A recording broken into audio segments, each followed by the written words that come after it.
And a good day to you, Explorer Nation. John Lynskey here, Season 5, Episode 12, an even dozen. And this is a part two of Looking Back with Lynskey with Hall of Famer, uh, Columbus icon from the great class of 1976, Mike Whittington. Mike, welcome back to part two. Hey, it's great to be back, and I'm looking forward to this. It was part one was a lot of fun, brought back a lot of memories and a lot of emotion, and it was a really special time in my life. So I'm looking forward to moving on to the next chapter. Yeah, and quite a chapter it was. We left off the other day, Mike, talking about your career at Notre Dame, and we were talking about teammates, and Joe Montana came up. I'd like to circle back real quick though to Columbus, to two people that had a big impact on your life. One who still does. Let's talk about. I know he was a year older than you, and you talked about what it was like playing as a junior on a team where some guys perhaps weren't dedicated. This guy certainly was. Let's talk about Fred Foya. Yeah, Fred and I had a unique relationship. I had so much respect for him. There were three guys at Columbus that I did not like to practice against, and Mike Riley was one. He was a load, and he was athletic, and he was nasty. Yeah. So I did not like, I didn't shy away, but it wasn't, a pleasurable experience. Yeah. Tom Dizziato was another one. He was just one of those guys you could just never. He would never end. He was on you from the beginning of the play to the end. And then there was Fred, who he was your best friend off the field, and you wanted him in your corner. But on the field, when it was practice time, he was going to do everything he can to beat you. And not only was he a hard player and a tough player, he had physical size, strength, Oh yeah. speed. And he was one of those guys that was a year older than me that he played hard. He played to win. He was a winner. And I had so much respect for him. And when I moved on, I never forgot about Fred. Kind of followed him, stayed a little bit in touch with him over the years. And there was a time when I was coaching, when I had moved to Melbourne and was coaching at my local Catholic high school. My younger son was there, and they were going through some coaching changes, and I had been in touch with Freddie. Oh yeah. And contacted Fred about potentially coming up and looking at a position at the head job. And we talked a few times about it, and he was really interested, but I didn't know Fred, his whole family situation. Yeah. It came down to, he just basically told me, Mike, I appreciate the offer, and as much as I'd love to come up there, I can't leave Miami and the friends and the family situation that I've created here. And I respected that, and I didn't completely understand it because I didn't really know. I didn't know Joey and Fred's wife and the connection and the help that they got. And so when I did get to meet Joey, a few years later, I came down to attended a couple games, and I sat in the stands with Fred. He wasn't coaching at the time, and I got to meet Joey.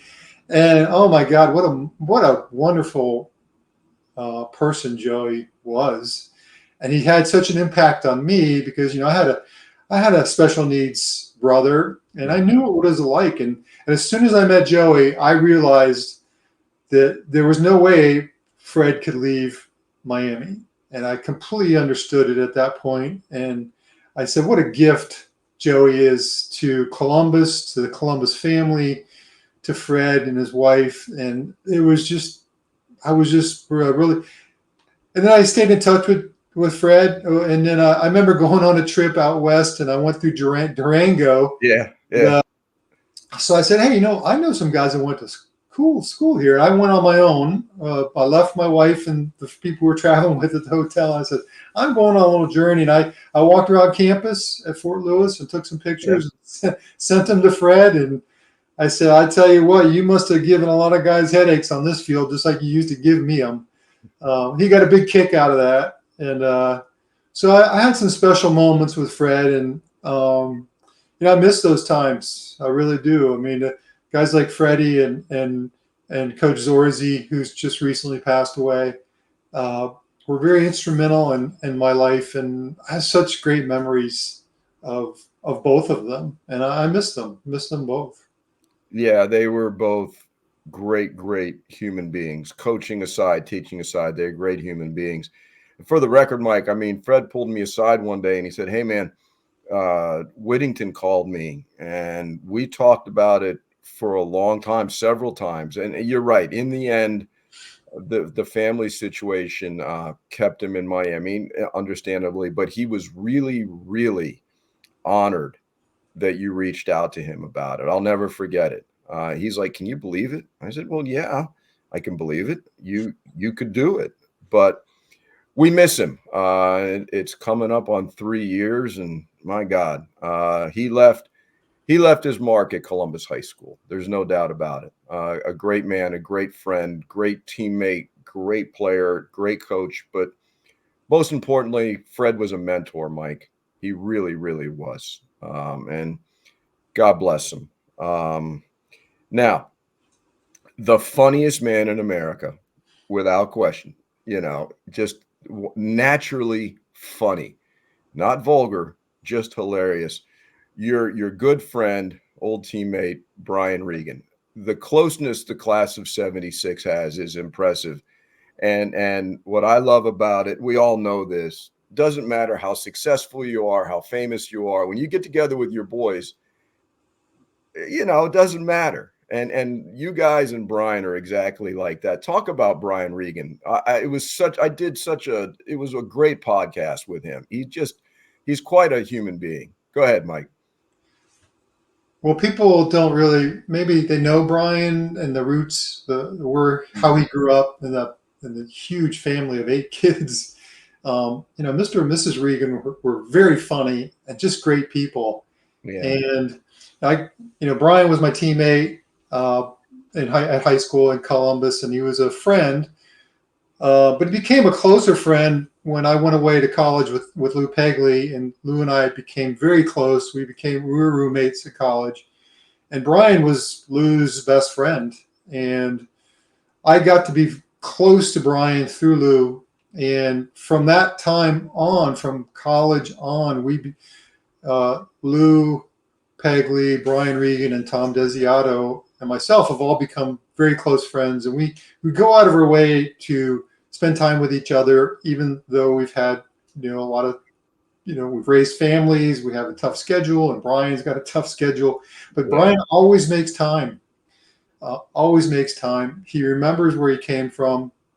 And his whole family, his mom and dad, and have had an impact on me. How such a large family can just enjoy life and grew up in a very healthy atmosphere, very spiritual family. His mom and dad were pretty devout to the church, to St. Brendan's, and I missed both of them. They were just great mentors for me as a husband and wife and parents. But Brian is just one of those guys he'll never turn you down. He'll always be there to help you out, and I always look forward to seeing him, whether it's one of his shows or just one of our get-togethers with the 4 of us. We have a great time, and we've all helped each other through times that were really good and really bad. Mm-hmm. And that's what your friendships and your relationships that you make in life are supposed to do.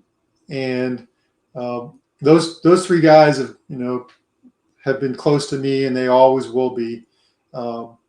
So I'm just, it's just another fortunate thing that I had a pathway to Columbus, because without that, these guys wouldn't be my friends. So I'm so grateful for that. And his humor is so Columbus based.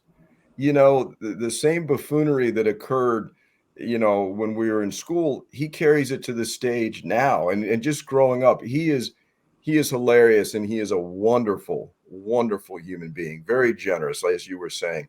The Yeah, other two, go ahead. I actually started at St. Brendan's in elementary school. He has bits about the alphabet and the nuns, and my wife went to elementary school with him. So my wife has known Brian, Tom Desiato, Lou Pagli longer than she's known me, and we've been together since '75.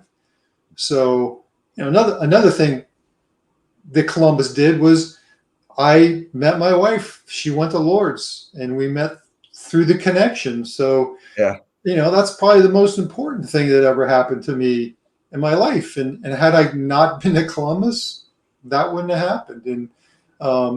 And she's been the rock in all our decisions. She's been right there with me. So Brian, the situational comedy that we can all relate to is just he's a genius. He really is. Yes, that's the right word for it.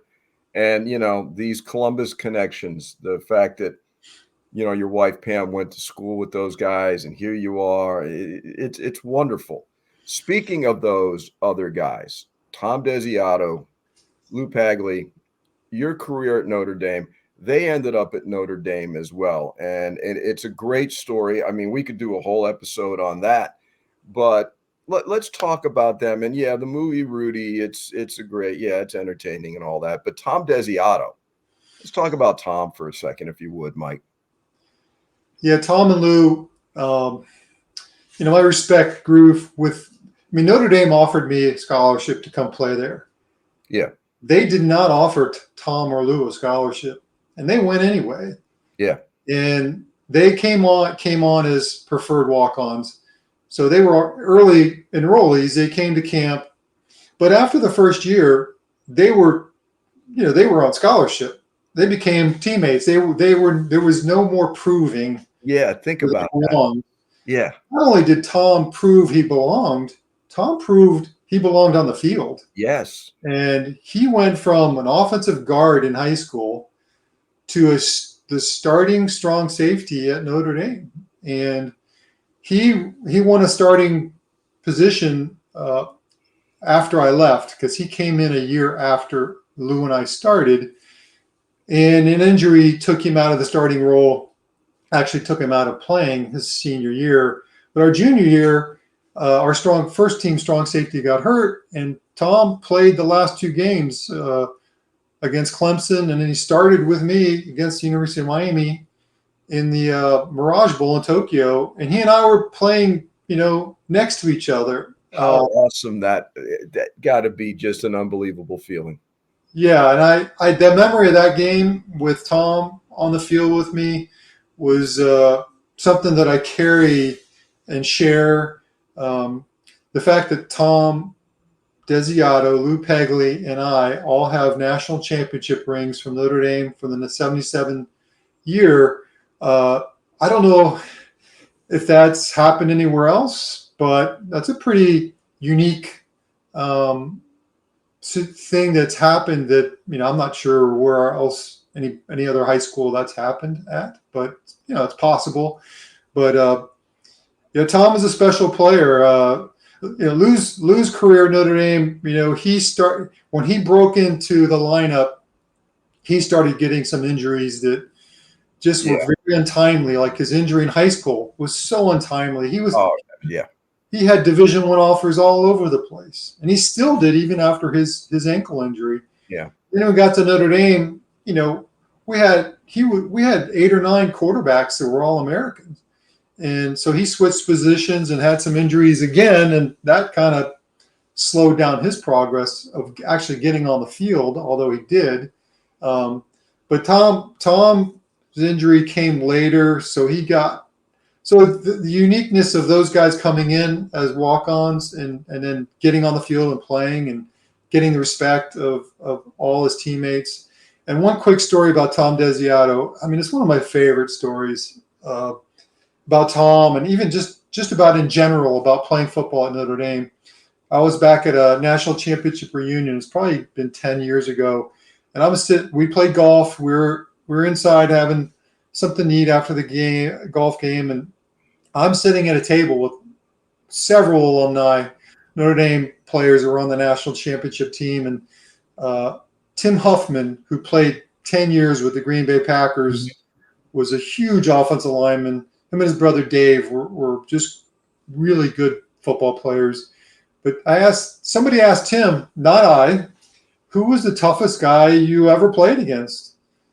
And Tim's sitting there thinking, and I'm just listening, kind of curious as, who he would say. And he goes, well, there was this guy at Notre Dame, this little guy. He was a walk-on at the beginning, but they turned it into a strong safety. He was a strong safety, and he used to come up and hit me harder than anybody I ever played against.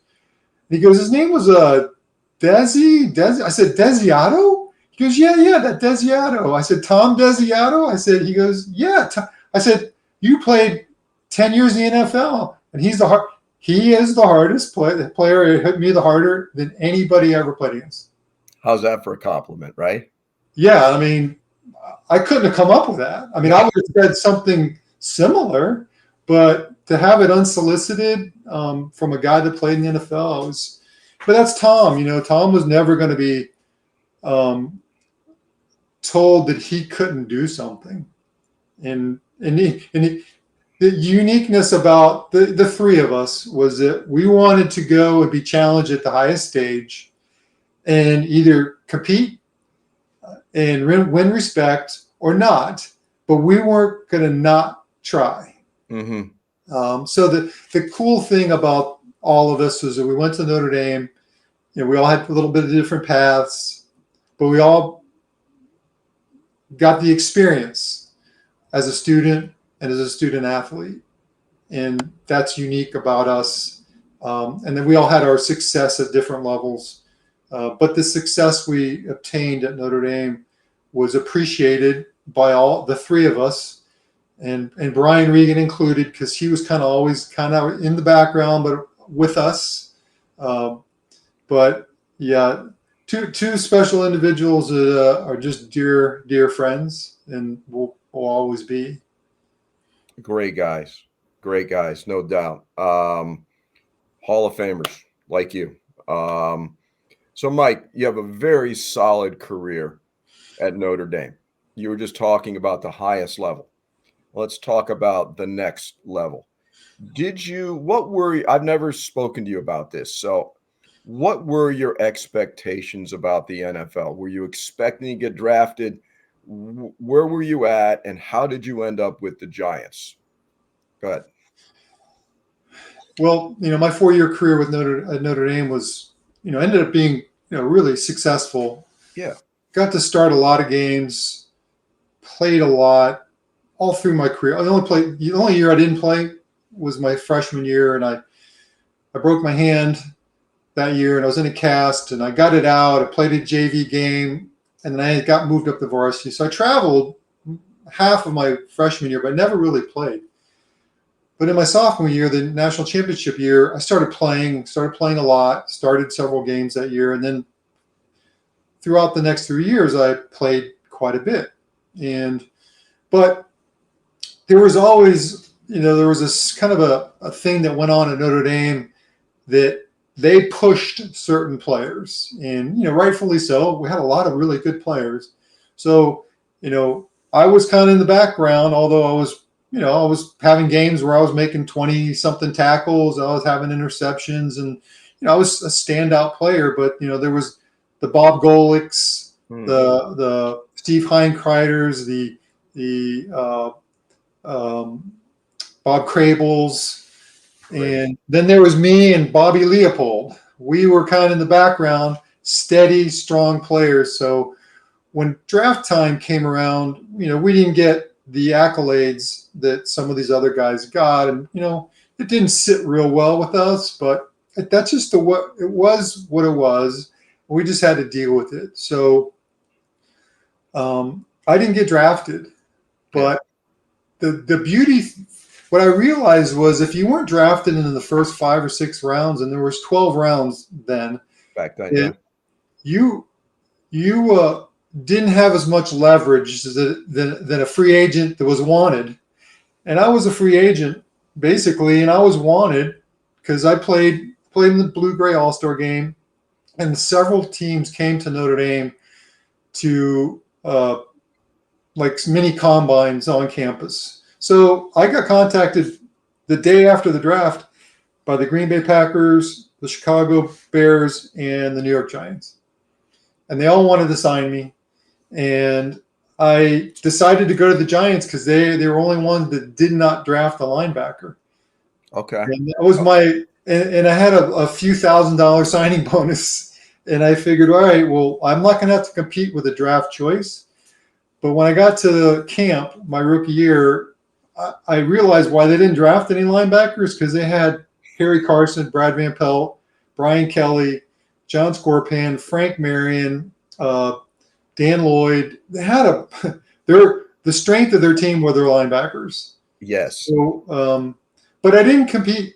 I was on equal grounds with. They probably brought in 15 free agent linebackers from other schools that. Guys that had been in the league had been cut. They traded for, so there was a whole slew of linebackers. And, it was my job to stand out somehow. So, I just kept every day. I just stayed. And I wasn't getting cut. I was making plays. And as soon as preseason games started, they put me on a couple special teams, and I showed that I could go down and make some plays, make tackles, block. I was gonna do everything I possibly could to stay as long as I could. And I guess during camp, I figured out, well, if I don't make it here, if I stay long enough, maybe I'll get picked up. Okay. And it got down to that last cut, and there was a bunch of new coaches on the sidelines that weren't our coaches, just guys that had showed up to watch the last week of camp. And I asked somebody, who are those guys? And they said, oh, they're from the Canadian League. I said, what are they doing here? And they said, well, they're looking at players like you that might be the last cuts. And I had no idea that the Canadian League was doing that actively, but that's interesting. But I didn't get cut, so I made the team, and the linebackers, we played a 4-3 on, and Bill Parcells was not there. It was Ralph Hawkins was our defensive coordinator. We ran a 4-3, so they only kept 6 linebackers. Wow. It was Kelly, Carson, and Van Pelt. Yeah. And Frank Marion and John Scorpan. And myself. So there were 6 of us. And, I was pretty surprised. Not, I didn't know. I mean, just imagine in training camp that you're on the floor with all these rookies, and every morning at 6 a.m., doors are getting knocked on. And you're just sitting in bed thinking, please don't knock on my door, because you know who it was at 6 a.m. Yeah. So my roommate, one morning, the knock was on my door, and he got cut, and I was by myself for the rest of camp. But that's a long 6 weeks of not knowing whether you're going to be on this team or not. But I think I did enough. And then when the season started, we started to get some injuries. So I started to play a lot, and I could show that not only could I play, but I could run the defense. And so I kind of earned my spot that I could make plays and play on defense every snap and play on every special team. And Bill Belichick was the special teams coach that year. But our head coach, The next year, they fired our defensive coordinator and brought in Bill Parcells, who became the defensive coordinator. And Belichick was still the special teams coach, and he started to help a little with the linebackers. But every year, they brought in guys, and like my second year with the Giants, they drafted Lawrence Taylor. And so my first year with the Giants, I was an outside linebacker, and I was the last right side outside linebacker to start in a game and make a sack pre Lawrence Taylor.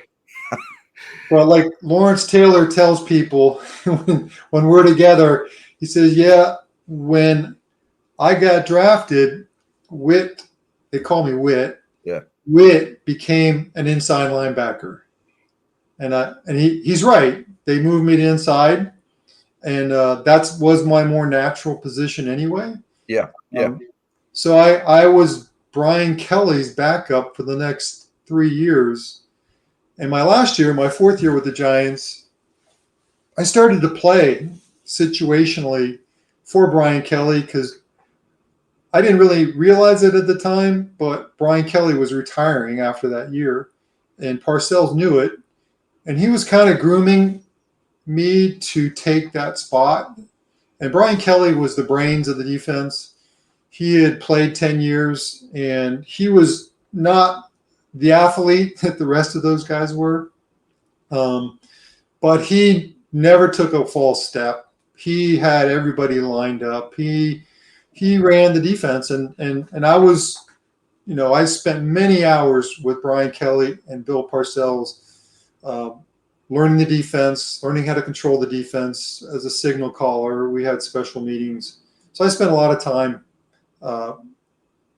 with the three of us. And so, after that year, I was supposed to become the starting strong side inside linebacker. And, with Harry Carson and Lawrence Taylor and the guy Brad Van Pelt. So it didn't work out that way, though, and that's another story. But yeah, my 4 years with the Giants were, it was a unique experience. I had no idea that I was going to play professional football, but I did, and great side stories from it, like my being a Catholic. There weren't very many Catholics. I came from a school at Notre Dame that were 60-70% of the team were Catholics. So you'd go to mass, pregame mass, and it would be full. Well, with the Giants, there weren't many Catholics, but the most important Catholics, the most important people that went to mass with the Giants were Catholics, because one of them was the owner of the team, Wellington Mara. Yeah. The other one was the general manager, George Young, and Phil Simms, our quarterback, myself, and Joe Danello, our kicker. So it was mass, and I had never been to such a small mass in my life, but it was kind of unique because we all got to share and do things. So I got to know Wellington Mara on a more personal basis, and he was just a really good man, businessman, but a good man. Never missed a day at church his whole life. He went to church every morning, and it's a really good family. So I had some unique perspective about playing for the Giants away from playing football. The family of the Giants, but I also knew it was a business, and even though I had a relationship with George Young, it wasn't as fuzzy because he was in charge of bringing in talent and negotiating contracts. So after my fourth year, I was a free agent trying to negotiate a contract, and George Young was not my church friend at that time. Gotcha. Mike, you have been so casual about the names you've been throwing about: Parcells, Belichick, Carson, Taylor, Scorpan, Kelly. I mean, you played with, you're right, that linebacking crew was off the chain good. Those guys could really, Van Pelt, those guys could flat out play. How quickly did it, you mentioned this in the first episode, once you made the team, you were part of that core, weren't you? Yeah. So when Parcells came in, it changed the complexity of our defense. We went to a 3-4. Mm-hmm. And what I found was that the first week of training camp, we didn't learn very much defense. We studied offense. And I had never realized what advantage it was to be able to walk into a defensive meeting and start talking offensive terminology. So from a scouting standpoint, so what Parcells believe is you need to know the offense schemes as well as you know the defensive schemes. So I learned all sorts of offensive schemes under Parcells. So we could it wasn't like he was coming in talking a different language. We knew the language. So that was one aspect that was pretty unique, pretty interesting about Parcells coming in. He was extremely smart. But yeah, making that team and getting in the club, because in professional sports, you're either you're kind of in the club or you're not.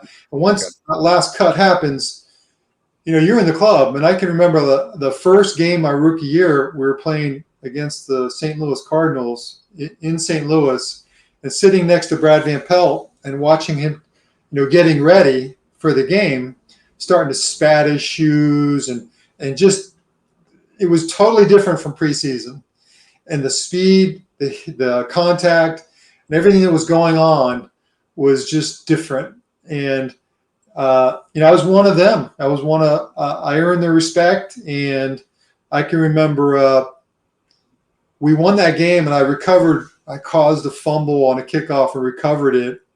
And I ran off the field, and it was kind of like stealing the game. And my linebacker coach, Hawkins, takes that ball, and he just throws it into the stands. And I'm like, the whole thing was just surreal to me. But, I learned it was a business. But I was at the top of the food chain in professional sports, being around, guys like Van Pelt, Kelly, Carson, Scorpan.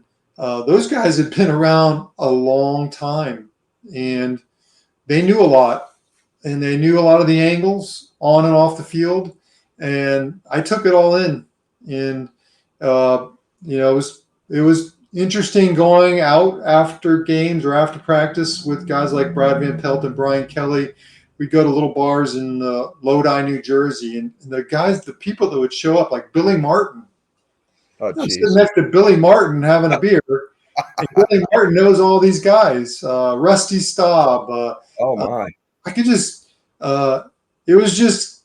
Well, it's New York. Yeah, it was. It was New York, and New York City was across the Hudson, and so that was a special time, getting to be able to hang out and hear stories. And like one of my best friends, especially my rookie year, was Doug Coder.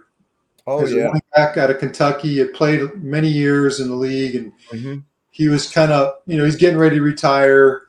And what a great guy! Just, he loved everything about being a New York Giant.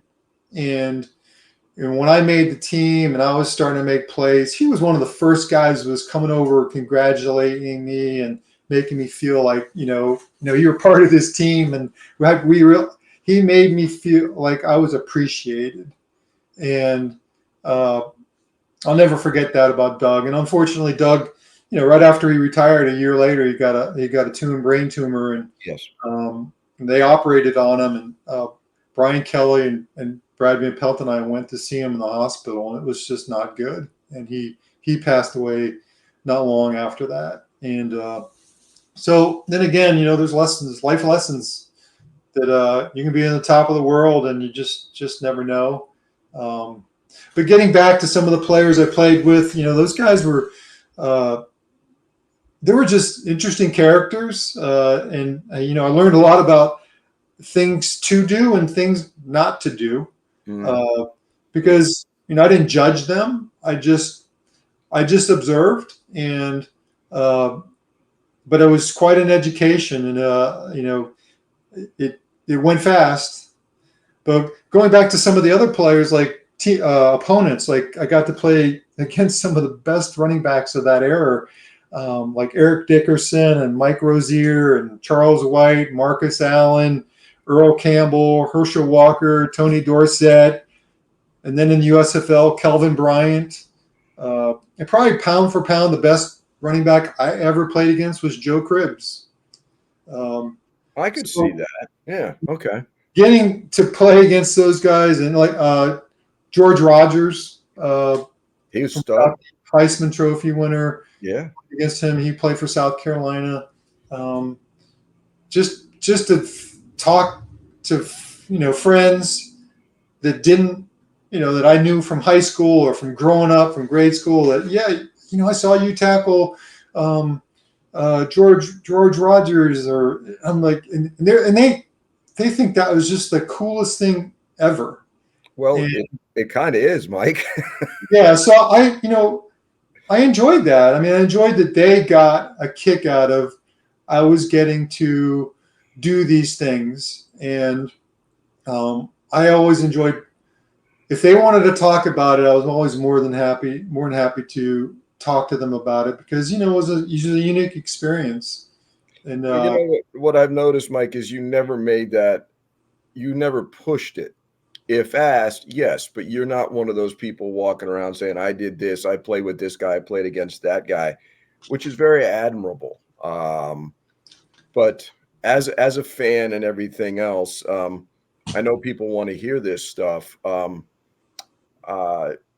How long did it take you to realize that Lawrence Taylor was special?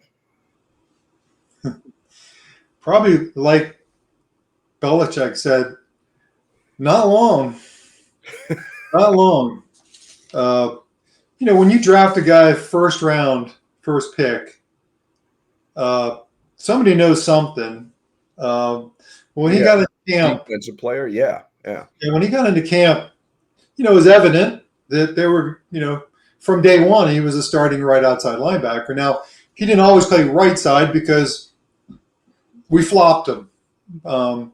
But yeah, I mean, as far as speed, before I got to know Reggie White and play with him, Lawrence was the most physical, fastest, naturally strong, and just when he got on the field, he was mean. He was just angry, and so we knew it really quickly, and he made the 3-4 defense. Guys were changing to go to that 3-4 if they had a good outside linebacker that could rush the passer, and Lawrence could do that.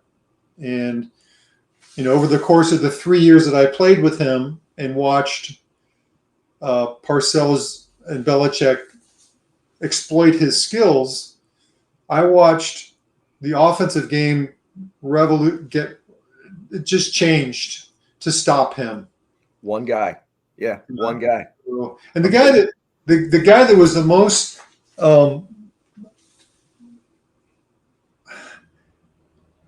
trying to think of the right word to describe the situation, because it was just interesting. But Joe Gibbs and the Redskins tried all sorts of things that were just not seen. And Joe Gibbs was a brilliantly smart offensive genius. Yeah. But Lawrence gave him fits, and we played them twice a year. And before they really gave Lawrence any respect, they tried to block Lawrence with a running back, and that just wasn't going to happen.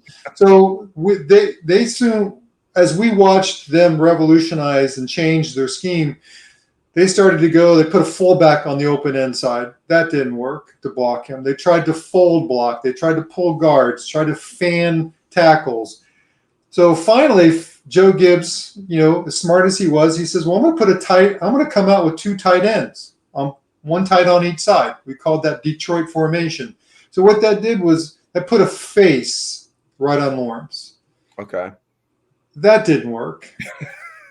Maybe slowed him down one step because, there was somebody right on Lawrence.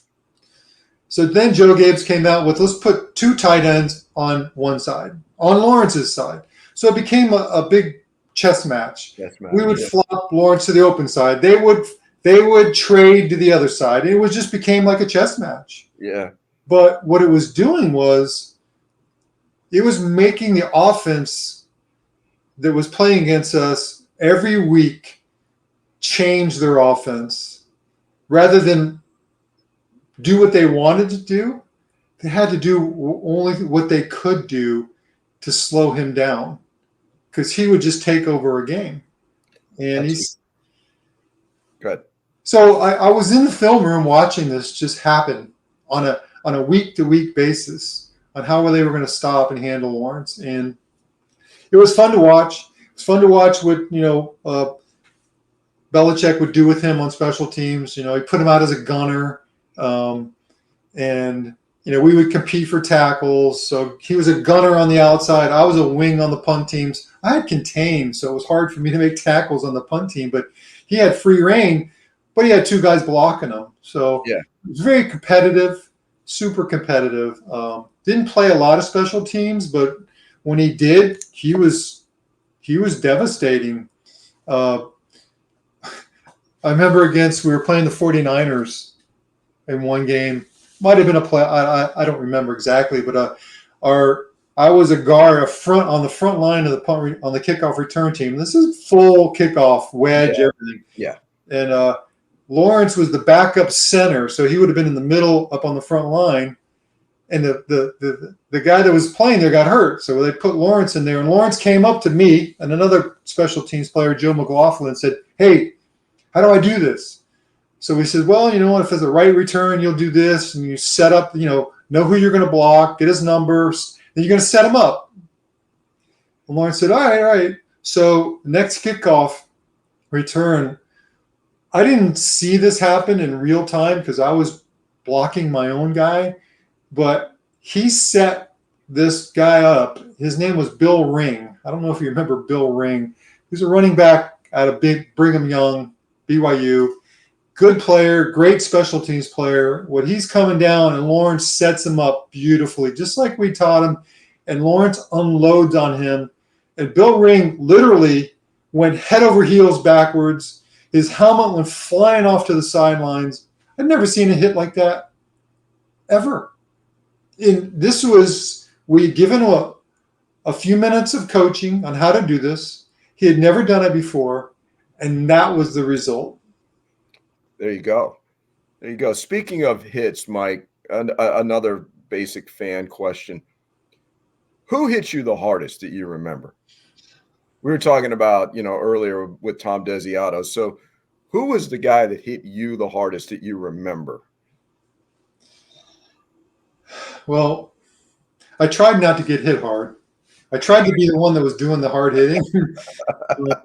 And I was pretty good about avoiding, in special teams is where you got hit the hardest. Sure.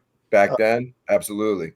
But I can remember being on a punt team, and we were playing against the Packers, and I don't know if you remember this guy named George Cumby. I don't. The linebacker out of Oklahoma. He was a first-round pick. Okay. For the Packers, and he was on the punt return team. And I guess it was his job to slow me down. And he came across and gave me a forearm to the side of my head that just dazed me. And I'll never forget that I was kind of out on my feet, but I kept playing. And I ran to the sidelines and asked our trainer, his name was Ronnie Barnes. He's still the athletic trainer there now. Amazing guy. He's one of the vice presidents of the New York Giants. I went up to Ronnie Barnes. He's a great guy. He's a really good trainer. I said, Ronnie, there is something pouring out of my ears, or my right ear was. And he's like, oh, Mike, so he's got his light. He's looking there. And I said, Ronnie, what is it? Is it, Mike? Nothing. He goes, you just got hit on the jaw on a nerve, and it's just feels like something's pouring out of your ears. Oh my God. So I remember that hit. That was a pretty good hit. But I'll tell you, guys, even in high school, Mike Riley, I can remember Jim Hickey, who's a good friend of mine who played at Columbus, saying that when they ran, you remember running ISOs. Oh, geez. Mike Riley would come right, that guard would block down, and Mike Riley would be coming right at you, and you had nowhere to go but to go up and fill that hole. So Jim Hickey used to say, when they ran that ISO at you and Riley was coming to hit you, it was the whole ground shook when that collision happened. Because Mike Riley, he was fast, he was physical and fast. So, that's a memory I have of, and I played against some of the best. Obviously Earl Campbell coming at you on an ISO was hard because he had leverage. Sure. And it was hard to get under him. There was a guy named Gilmore that played for Palmetto that was built a lot like like Earl Campbell. He was a hard running back. It was my junior year. He was a senior. I took my share of licks, but I like to think that I dished more out than I took. Yeah. Well, you're a linebacker. That's how it should be. Yeah. Mike, we're going to do a part 3 because there's no way we're going to get this done today. And I think it's great. It's unprecedented and it's going to be worth it. So before we move to the USFL and how you got there, and then post football, because everybody thinks, like artists and writers and musicians, they can do what they do for the rest of their lives. Athletes have a shelf life. And then you've got the rest of your life. And so we'll discuss that in part 3. But I'd like to ask you, when Belichick was coaching special teams and then, as you said, started working with the linebackers, did you sense that this guy was going to be something special? Like the LT question. Did you sense it? Well, it was early in his career. So, I didn't know he would be one of the greatest head coaches of all time. What I did know was he worked harder than any coach I'd ever seen. Okay. And he was learning from one of the best coaches of all time with Parcells. Sure. He was a sponge, and he spent countless hours working on schemes. He and I sat in special teams meetings when the rest of the special teams was gone. We sat there and just watched films, and we talked about certain things, little things that ended up being big things. But that's just. So did I know he was, he's going to become one of the best coaches of all time? No. Yeah, you couldn't. He was kind of,